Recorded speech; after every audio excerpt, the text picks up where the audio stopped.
Hi all, it's Luke here and thanks for joining. As always, I really appreciate your company. If you like or even tolerate my ill-informed film ramblings, a like and subscribe, it's always welcome. So here we are, we're now at the end of January and I wanted to look back and highlight the good, the bad and the frankly rubbish movies I've seen this month. And it has been a busy month of movie watching. I've watched 31 films to be precise, but that's all down to the weather. At one point I may venture outside, but not yet. So I thought I'd split this into two little videos and I'll highlight the good and the bad. But for this video I really want to concentrate on the nonsense. The top worst films I've seen this month. And I just want to factor in these could be from any era. It's just what I happen to see. Now before I dive in, I must highlight a disclaimer. These movies were just rubbish to me. If they work for you, brilliant. That's the joy of films, isn't it? We can all watch the same thing and have wildly different opinions. So these are just my opinions. Doesn't mean I'm right, just how I feel. In fifth place we have from 1998, possibly one of the worst slasher movies I have ever seen, Urban Legend. It suffers from a number of issues. Firstly, it has a cast full of models, actors, whatever, and Jared Leto, who for me brought little or nothing to the roles. I'm not sure if this was because they either couldn't act or just didn't fancy it. The story itself was clinging onto the coattails of the recently released Scream that came out just before this film, and it tried really hard to create the best bits of that movie and failed miserably. Don't believe me? Watch this little clip. Does it get any more Scream than this?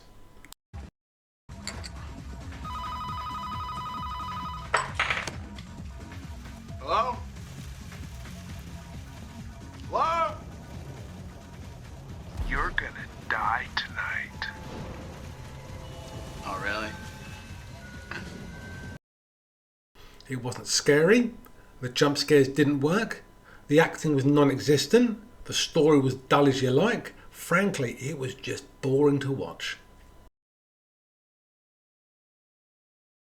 And in fourth place we have Alien Romulus from 2024.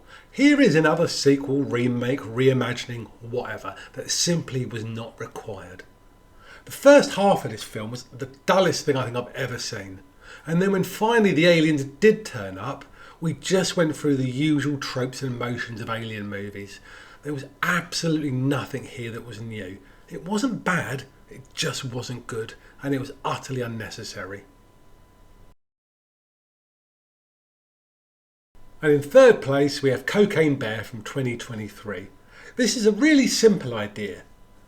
A bear gets into a bag of the white stuff that's accidentally lost in a nature reserve. The said bear then causes absolute carnage as it looks for more of the white stuff, while various groups try and find the drugs and avoid the bear. It's a really simple idea, and actually it's quite a fun idea. But that's the heart of the problem. Although the story is kind of fun, there's not enough there, not enough of a concept to last a whole movie.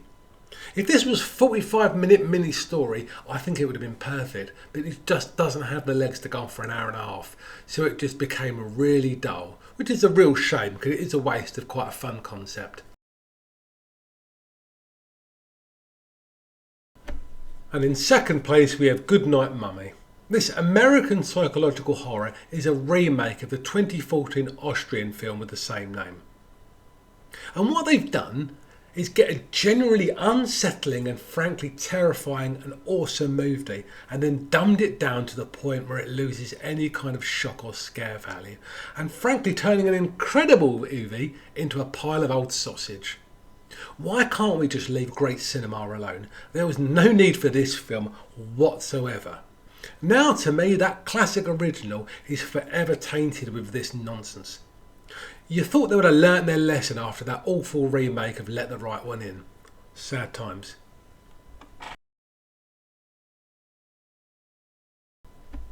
And then in first place we have Back in Action. Now I've made a whole video on this lazy, unfunny movie that goes on forever. The whole film is designed for people who play on their phones. You don't even have to look at the screen as the actors are constantly telling you what's happening. Let's go through that door. Let's go here and pick the kids up. Let's do this. The script itself was absolutely rubbish. The acting was lazy, the action was stupid, possibly the most predictable film I've ever seen. There was no need to waste all that money on this. So these were my worst movie experiences of January. I'd love to know what yours were. Please let me know in the comments section. It'd be really interesting to see what you thought. As always, I really appreciate you spending a bit of time with me. Don't be afraid to like and subscribe if you like what I do. And if not, you're probably not watching up to this bit anyway. I'll see you all on the next one. Thanks everyone. Bye.